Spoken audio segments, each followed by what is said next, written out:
নমস্কার সুপ্রিয় দর্শকবৃন্দ, আশা করি আপনারা প্রত্যেকেই ভালো আছেন। কীভাবে জন্ম সার্টিফিকেট ফর্ম ফিল আপ করবেন সম্পূর্ণ তথ্য এই ভিডিওতে, তাই ভিডিওটি স্কিপ না করে সম্পূর্ণ দেখুন। কী কী ডকুমেন্ট লাগবে এবং কবে আপনারা সার্টিফিকেট পাবেন। তার আগে যদি চ্যানেলে নতুন হয়ে থাকেন তাহলে অবশ্যই সাবস্ক্রাইব করে বেল আইকনটি অন করে দেবেন, যাতে পরবর্তী ভিডিও সবার প্রথমে পৌঁছায়। প্রথমে গুগলে গিয়ে jnmrityu.gov.in লিখে সার্চ করলে এই ধরনের একটি ইন্টারফেস ওপেন আসবে। এখানে সিটিজেন সার্ভিস অপশানে গিয়ে যখন এখানে দেখবেন তিনটে অপশান, বার্থ, ডেথ এবং ফর্ম, এই বার্থের উপর ক্লিক করে ডিলাইট বার্থ রেজিস্ট্রেশন এই লিঙ্কটি পেয়ে যাবেন। এই লিঙ্কের উপর ক্লিক করলে আপনার মোবাইল নাম্বার চাবে, আপনি এই মোবাইল নাম্বারটি ইনপুট করে দেবেন। মোবাইল নাম্বারটি ইনপুট হয়ে গেলে গেট ওটিপির উপরে ক্লিক করে নিতে হবে। যখন আপনি গেট ওটিপির উপরে ক্লিক করবেন তখন সেই মোবাইল নাম্বারে একটি ওটিপি আসবে। তারপরে এখানে ওটিপিটি কিন্তু বসিয়ে দিতে হবে সঠিকভাবে। ওটিপি বসানো হয়ে গেলে সাবমিট ওটিপির উপরে কিন্তু ক্লিক করে নিতে হবে। যখন আপনি সাবমিট ওটিপির উপরে ক্লিক করবেন তখন কিন্তু আপনি পরবর্তী পেজে চলে যাবেন। এখানে তখন সাবমিট ওটিপির উপরে ক্লিক করা হলো। ক্লিক করার পরে এখানে এই ফর্মটি ওপেন হয়ে যাবে। Delayed birth registration, department of health and family welfare, government of West Bengal. এখানে আপনার রিপোর্টিং ডেট অর্থাৎ আজকে যে ডেট ফর্ম ফিল আপে সেই ডেটটি দেখতে পারবেন। এরপরে আপনার যে মোবাইল নাম্বারটি আছে সেই মোবাইল নাম্বারটি এখানে দেখা যাবে। মোবাইল নাম্বারটি দেখা যাওয়ার পরে এরপর দেখবে লিগাল ইনফরমেশন, অর্থাৎ আইনগত কিছু তথ্য এখানে চেয়েছে, সে আইনগত তথ্যগুলো কিন্তু এখানে দিতে হবে। কী চেয়েছে সম্পূর্ণ ভিডিওটি দেখুন। এরপরে দেখুন এখানে বলা হয়েছিল ইনফরমেশন অফ দ্য চাইল্ড, শিশুর তথ্য, শিশুর জন্মের তারিখ, শিশুর যে জন্ম সেই জন্মের তারিখ এখানে দিয়ে দিতে হবে। এরপর শিশুটি মেল না ফিমেল অর্থাৎ ছেলে না মেয়ে সেটা কিন্তু সিলেক্ট করে দিতে হবে। এরপর তার প্রথম নাম অর্থাৎ ফার্স্ট নেম, যে শিশুটি জন্মগ্রহণ করেছিল তার ফার্স্ট নেম কি, যদি তার মিডিল নেম থাকে তাহলে কিন্তু মিডিল নাম দিতে হবে। এখানে মিডিল নেম বা হচ্ছে নামের মধ্যাংশ অর্থাৎ মিডিল নেম, যদি মিডিল নেম না থাকে তাহলে লাস্ট নেম অর্থাৎ নামের শেষাংশ কিন্তু এখানে ইনপুট করতে হবে। এরপর হচ্ছে মাল্টিপল প্রেগন্যান্সি, অর্থাৎ শিশুটি যখন জন্মগ্রহণ করেছিল তখন সিঙ্গেল ছিল না টুইন্স ছিল সেটা কিন্তু সিলেক্ট করে নিতে হবে। যদি সিঙ্গেল থাকে তাহলে সিঙ্গেলসের উপরে ক্লিক করবেন, যদি টুইন্স থাকে তাহলে টুইন্সের উপরে ক্লিক করতে হবে। এরপর প্লেস অফ বার্থ অর্থাৎ শিশুর জন্মের স্থান, শিশুর যেখানে জন্মগ্রহণ করেছে বাড়িতে কিংবা হসপিটালে সেই জায়গাটির নাম কিন্তু সিলেক্ট করে দিতে হবে।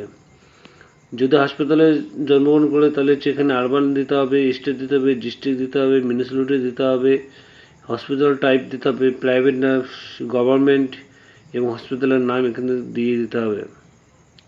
এরপর হচ্ছে পিতার তথ্য, ফাদার ইনফরমেশন অর্থাৎ বাবার প্রথম নাম, বাবার প্রথম নাম দিতে হবে। বাবার যদি মিডিল নেম থাকে তাহলে মিডিল নেম দিতে হবে এবং হচ্ছে লাস্ট নেম দিয়ে দিতে হবে। এরপর যদি আপনারা চান ইমেল আইডি দিতে তো এখানে দিয়ে দিতে পারেন। এরপর হচ্ছে মোবাইল নাম্বার অর্থাৎ বাবার যে সঠিক মোবাইল নাম্বার সেই মোবাইল নাম্বারটা কিন্তু ইনপুট করতে হবে। এরপরে হচ্ছে একটি ভ্যালিড আইডি প্রুফ চেয়েছে, আধার কার্ড দিলে এখানে আধার নম্বরটা বসিয়ে দেওয়ার পরে আধার কার্ডটি 250 কেবির মধ্যে স্ক্যান করে জেপিজি ফাইল বানিয়ে কিন্তু আপলোড করতে হবে। এরপর হচ্ছে মাতার তথ্য, এখানে মায়ের নাম দিতে হবে, মায়ের যদি মিডিল নাম থাকে তাহলে মিডিল নাম দিতে হবে এবং হচ্ছে লাস্ট নেম। এরপর হচ্ছে মোবাইল নাম্বার দিয়ে দিতে হবে এবং ডকুমেন্ট টাইপ আপনি আধার কার্ড, এপিক কার্ড যেটি চান সেটা কিন্তু দিয়ে দিতে পারেন এবং এখানে নম্বরটি বসাতে হবে। এরপর স্ক্যান করে 250 কেবির মধ্যে আপলোড করতে হবে। এরপরে দেখুন এখানে কী বলা হয়েছে, শিশুর জন্মের সময় মাতার ঠিকানা, অর্থাৎ শিশুটি যখন জন্মগ্রহণ করেছে তখন কি মাতা অর্থাৎ মা কি বাবার বাড়িতে ছিল না স্বামীর বাড়িতে ছিল সেই ঠিকানা কিন্তু এখানে দিয়ে দিতে হবে। যদি স্বামীর বাড়ি থাকে তাহলে স্বামীর বাড়ির ঠিকানা দিয়ে দিতে হবে, যদি বাবার বাড়িতে থাকে তাহলে কিন্তু বাবার বাড়ির ঠিকানা দিয়ে দিতে হবে। এখানে স্বামীর ঠিকানার জন্য তার পোস্ট অফিস দিয়ে দিতে হবে, তার পিনকোড নম্বর দিয়ে দিতে হবে, সে কোন রাজ্যের মধ্যে কোন স্টেটে বাস করেন সেই স্টেটের নাম, কোন ডিস্ট্রিক্ট সেই ডিস্ট্রিক্টের নাম এবং সে শহরে না গ্রামে সেটি সিলেক্ট করে দিয়ে দিতে হবে এবং হচ্ছে ব্লক না পৌরসভায়, এরপরে হচ্ছে ভিলেজ না গ্রাম টাউন সেটা কিন্তু সিলেক্ট করতে হবে। যদি উপরে অ্যাড্রেসের সাথে রিসিভ অ্যাড্রেস মিল থাকে তাহলে এখানে যেমন টিক চিহ্ন দিতে হবে। কী বলা আছে যে স্থায়ী ঠিকানা উপরের ঠিকানার সাথে একই কিনাও অনুগ্রহ করে মিলিয়ে নিন এবং চেক বক্সে ক্লিক করুন। যদি একই থাকে তাহলে চেক বক্সের উপরে ক্লিক করতে হবে। এবারে দেখুন কী বলা হয়েছিল, পরিসংখ্যানগত তত্ত্ব অর্থাৎ পিতা ও মাতার তত্ত্ব, তাদের ধর্ম কী, কোন ধর্ম থেকে তারা বিলং করেন, এবং হচ্ছে ফাদার এডুকেশান অর্থাৎ শিক্ষাগত যোগ্যতা এবং ফাদার অকুপেশন অর্থাৎ পিতার পেশা। এরপরে চেয়েছে মাতার শিক্ষাগত যোগ্যতা এবং হচ্ছে মাতার পেশা কী আছে সেজন্য চেয়েছে। আদার ইনফরমেশন কী হয়েছে, অন্যান্য তথ্যের ক্ষেত্রে বলা হয়েছে যে প্রথম বিবাহের সময় মাতার বয়স, অর্থাৎ যখন মায়ের প্রথম বিবাহ হয় তখন তার বয়স কত ছিল সেই ডেটটা কিন্তু এখানে সিলেক্ট করে দিতে হবে। এরপরে যখন বাচ্চাটির প্রথম জন্ম হয়েছিল তখন মাতার বয়স কত ছিল সেই বয়সটি এখানে লিখতে হবে। এরপর সন্তানসহ মাতার জীবিত প্রসূত সংখ্যা কয়টি, অর্থাৎ এখানে বলা হয়েছে যদি প্রথম সন্তান হয় তাহলে একটি হবে, যদি 2 নম্বর বা 3 নম্বর সন্তান হয় তখন 3 লিখতে হবে বা 2 লিখতে হবে। এবং হচ্ছে এখানে বলা হচ্ছে গর্ভের স্থিতিকাল অর্থাৎ সপ্তাহে কত সপ্তাহ পর্যন্ত এই মাটি প্রেগনেন্সি ছিল সেটি কিন্তু দিয়ে দিতে হবে। এরপরে বলা হয়েছিল এখানে type of attention at delivery সময় কারা উপস্থিত ছিল সেটি সিলেক্ট করে নিতে হবে। এরপরে ডেলিভারি যে মেথড যে হচ্ছে নর্মাল না সিজার সেটি সিলেক্ট করতে হবে এবং হচ্ছে শিশু যখন জন্ম হয়েছে তখন তার ওজন কত ছিল।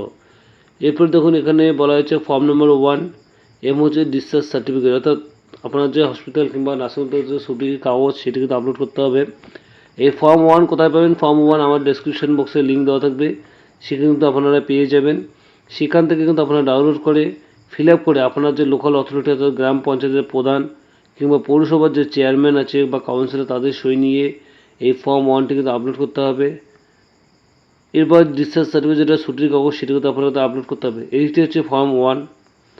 এটি হচ্ছে বাংলায় ভালো করে ফিল আপ করে নিকটবর্তী প্রধানের সিগনেচার নিয়ে বা কাউন্সিলের সই নিয়ে আপনাদের কিন্তু আপলোড করে নিতে হবে। যদি এই ভিডিওটি ভালো তাহলে অবশ্যই সাবস্ক্রাইব এবং লাইক এবং শেয়ার করবেন। আপনারা সুস্থ ভালো থাকবেন। ধন্যবাদ।